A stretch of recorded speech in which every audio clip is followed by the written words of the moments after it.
seguindo adiante aqui no nosso Morning Show, porque olha só, o STF ontem estabeleceu a quantia de 40 gramas de maconha como o limite para diferenciar o usuário dos traficantes, tá?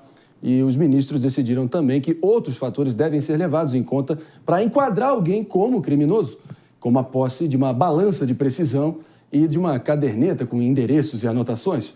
Por que será? No Congresso, Arthur Lira, presidente da Câmara dos Deputados, Arthur Lira, instalou uma comissão para analisar a PEC das drogas na Câmara, lembrando que dia 18 começa o recesso parlamentar. Bom, vamos para Brasília nesse exato momento para entender todos os detalhes, os prognósticos olhando adiante, o futuro da PEC das drogas, também os reflexos dessa decisão do Supremo com o Bruno Pinheiro. Fala, Brunão, beleza? Conta pra gente aí tudo que você apurou em torno dessa discussão que está interditando o nosso Brasilzão nessa última semana. André, ótimo dia a você e a quem nos acompanha. Existe ainda uma reclamação, porque justamente numa semana esvaziada, alguns estão no Rio de Janeiro, outros em outros estados, e aí tem essa reclamação, porque a indicação de quem vai compor essa comissão ainda não aconteceu. Tem muita gente já se candidatando, né, querendo subir o discurso ali dentro dessa comissão, mas Arthur Lira ainda não retornou de viagem e ainda não escolheu esses nomes. E é justamente essa reclamação, porque não conseguiram redobrar uma aposta contra a Suprema Corte, porque foi justamente quando o Congresso está se articulando para este recesso e aí não houve uma resposta eficaz ainda, o que deve acontecer só na semana que vem. Meus amigos, eu queria ouvir de você, Jess, por que não? Ao contrário do que o presidente do Senado, Rodrigo Pacheco, o Arthur Lira não quis comentar a decisão do STF sobre a descriminalização da maconha, disse que não é hora para isso, certo? E que, parafraseando ali o Bezerra da Silva, né, podem até apertar, mas não vai votar agora. Sua expectativa em torno disso? Não, eu acho que agora o Congresso vai sentir, já está sentindo bastante o peso e a carga disso aí, né? Então, eles estão se sentindo desafiados. Esse período, André, de junho, muito se comenta, né? Porque onde os deputados estão? Os deputados tiram recessos longos para as festas juninas, que é uma tradição muito forte, principalmente no Nordeste. Então, dificilmente você acha alguém na casa nessa época. Só que a lógica foi, o julgamento, ele deu uma esperança de que não haveria descriminalização, e essa descriminalização voltou com uma modificação ali da interpretação do próprio ministro Dias Toffoli. Então, eu acho que o Congresso Nacional, em breve, dará uma resposta bem à altura e o Lira, para fazer um sucessor, dependerá disso. Então, é mais difícil coordenar ali os ânimos no Congresso Nacional, na Câmara dos Deputados, com os 513 parlamentares, do que o Rodrigo lá no Senado Federal, com seus 81 senadores. Então, tem essa dificuldade também. Vamos que vamos, no momento que são 10 horas e 26 minutos, fazendo um rápido break para você que está nos escutando pela Rede Jovem Pan de Rádio. Daqui a pouquinho a gente volta com o nosso Morning Show. Fica com a gente. E seguindo adiante aqui no debate, Mota, eu estou aqui me coçando para ouvir sua opinião, porque, pelo que tudo indica, no entendimento do Supremo, 40 gramas de maconha é o limite de peso que a pessoa pode portar como usuário, lembrando que 40 gramas dá para fazer até 136 cigarros de maconha, Mota. Isso é consumo próprio de quem? É do Snoop Dogg, por exemplo? Por acaso? Mas eu acho que a minha imagem congelou. Minha voz está chegando aí? A voz está chegando. A gente já vai estar ouvindo o Mota, então, mas a gente está te ouvindo, Mota. Fica à vontade. Não, então, eu queria falar muito sobre esse assunto. Eu tenho muitos comentários aqui para fazer. Vamos lá. De volta. Na minha opinião, a decisão que foi tomada deu um triplo... Congelou de novo minha imagem? Tá dando, enfim, uma rápida interrupção, mas a gente vai trazer, por que não, nosso Bruno Pinheiro também para comentar a quantificação, né, que foi definida pelo STF de 40 gramas de maconha, que equivale a mais ou menos 136 cigarros de maconha. Bruno, você pode me ouvir?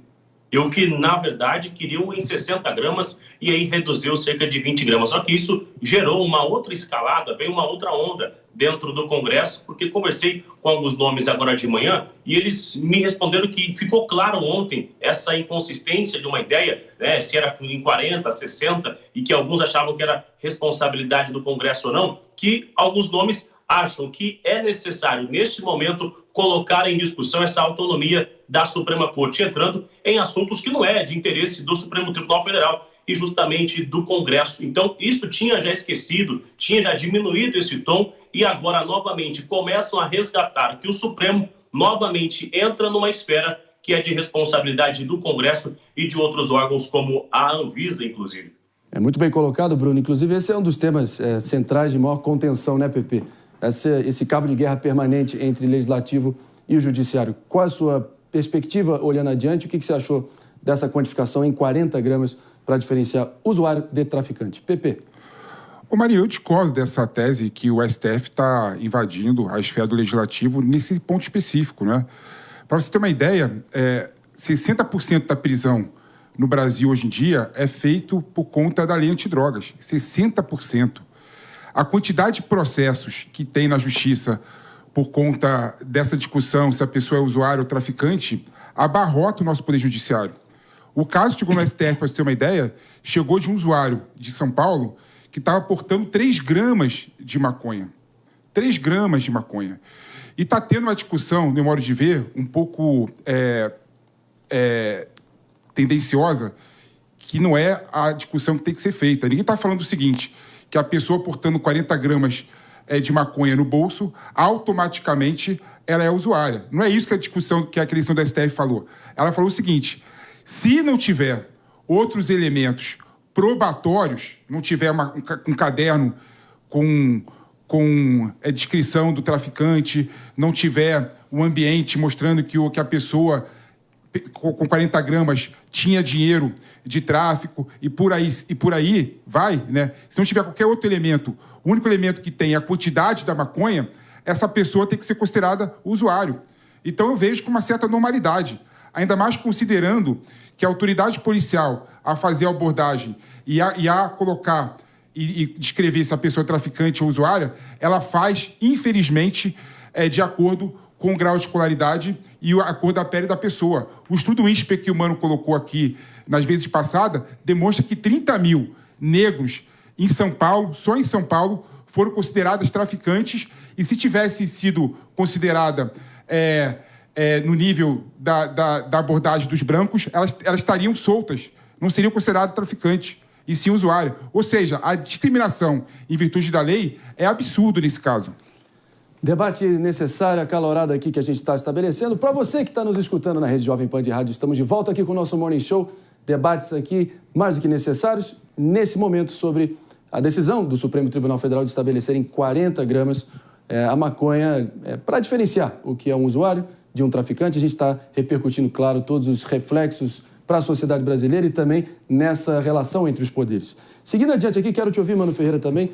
Mano que protagonizou um baita de um embate verbal ontem com o ex-ministro do governo Bolsonaro e atual deputado federal gaúcho Osmar Terra e trouxe uma baita de uma discussão. O que você achou dessa nova informação, Mano? Pois é, Marinho, eu acho que esse debate fala muito sobre a capacidade ou a qualidade institucional no Brasil. Por quê?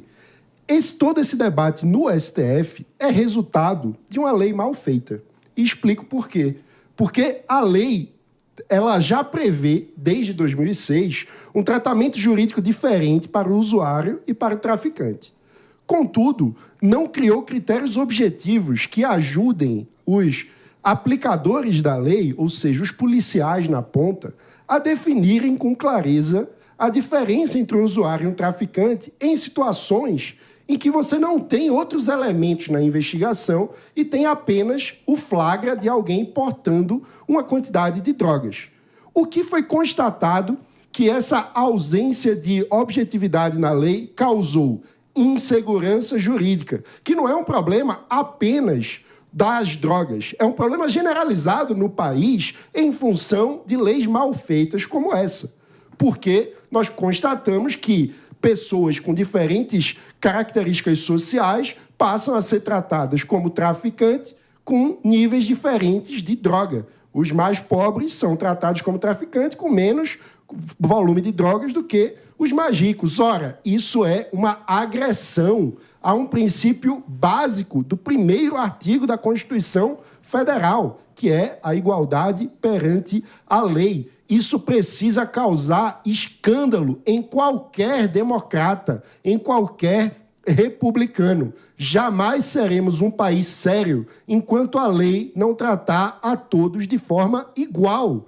É disso que se trata. Então, o Congresso, ao olhar para essa situação, veja, se o sistema jurídico precisa tomar decisões com base na lei vigente, o que é que a gente espera? Que haja uma padronização da forma de tratar. Por isso o tema chegou ao Supremo. Aí o Congresso olha para isso e, no lugar de regulamentar com objetividade aquilo que falta na lei, fica fazendo beicinho, achando que o Supremo está se metendo em algo que, na prática, foi um vácuo criado por uma lei mal feita. A gente sempre tenta trazer a discussão aqui para o terreno real das pessoas e dos impactos no Brasil real, para além das comissões, da perfumaria, da pirotecnia em Brasília e também dos prédios oficiais lá na capital. Jess, esse é um assunto que a gente tem ouvido muito, né?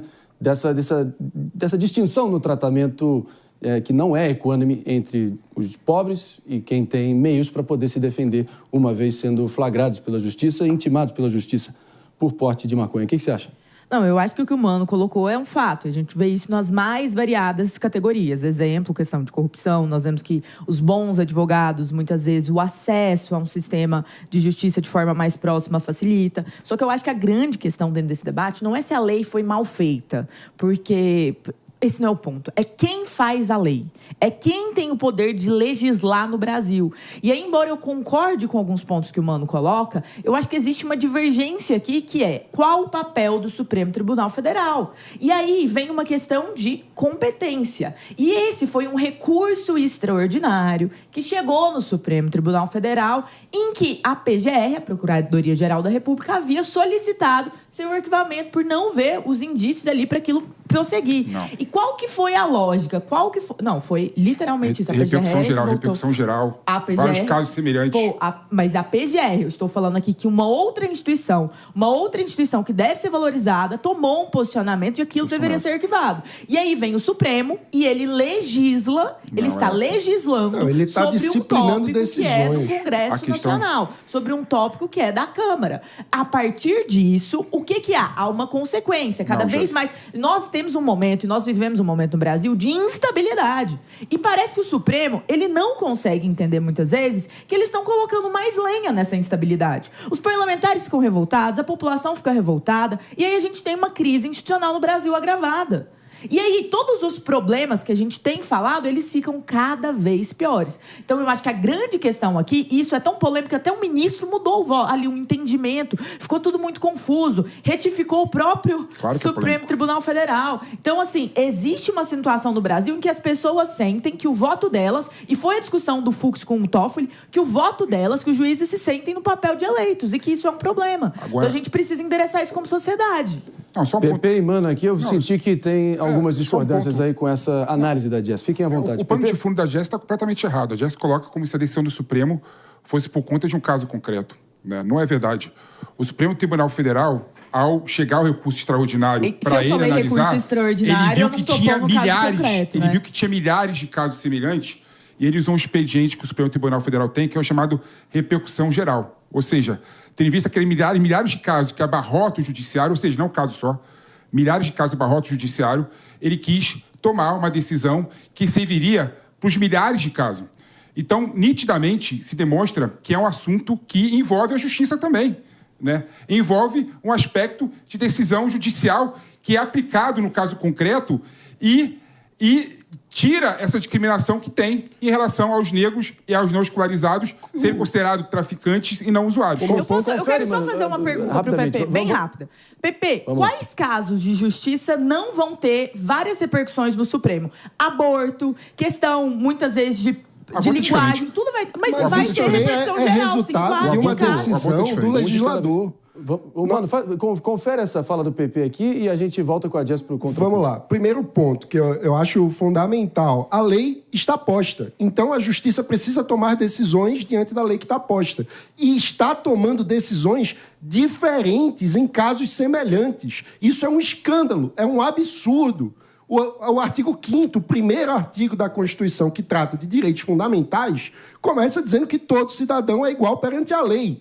Nós vamos revogar esse artigo fundamental da Constituição, é disso que se trata. A gente não pode normalizar a ideia de que uma lei em vigor está sendo aplicada de forma diferente, de acordo com as características das pessoas, e tudo bem. Não. Isso é fundamental e precisa ser tratado pelo Supremo, sim. Ô Bruno Pinheiro, para arrematar aqui a discussão, o Jess ainda vai ter um breve momento aqui para poder também concluir, mas, Bruno, a partir de todas essas diferentes opiniões em torno do tema, fica à vontade aí para dar o saldo final na sua visão. Porque aparentemente acendeu uma luz vermelha ontem dentro do Supremo Tribunal Federal, porque o ministro Luiz Fux, até fiz um rascunho aqui, ele disse que esse excesso, na verdade, e esses atos acabam passando que a Suprema Corte não recebe a confiança legítima da sociedade, que é justamente quando começa com esse excesso de assuntos que seriam de responsabilidade do Congresso Nacional e que começa a ser discutido dentro do STF. O ministro Luiz Fux ainda reafirmou que isso corrói a credibilidade dos tribunais. Então, é disso que estamos falando. O que seria de um órgão, o que seria do Congresso Nacional, fica ali com esse acionismo, né, com essa ação direto no STF, e aí a credibilidade aqui fora do Supremo Tribunal Federal acaba ficando ruim, porque tudo é judicializado. Tudo tem que ser resolvido dentro do Supremo Tribunal Federal e o Congresso fica somente assistindo o STF nessa legislação. André. Obrigado, Bruno. E a gente quer, concluindo então o tema aqui, Jess, fica à vontade para dar a pincelada final. Fica à vontade. Vou ser bem breve. Eu acho que o Mano aqui, ele tá num cenário muito idealista. O artigo 5º, toda a lógica da igualdade. Mas isso também se aplica em vários outros casos que o Supremo não tá, a partir de um recurso extraordinário, mudando a legislação vigente. Isso se aplica para questões de... Não está mudando. Ele está criando uma nova legislação. Não, ele está criando uma nova legislação. Eles estão falando assim, olha, vai ser isso. Estava interpretativo, estava no contexto, estava na situação do contexto dos policiais, dos promotores avaliar isso. E o contexto importa. Só deixa eu terminar, por favor.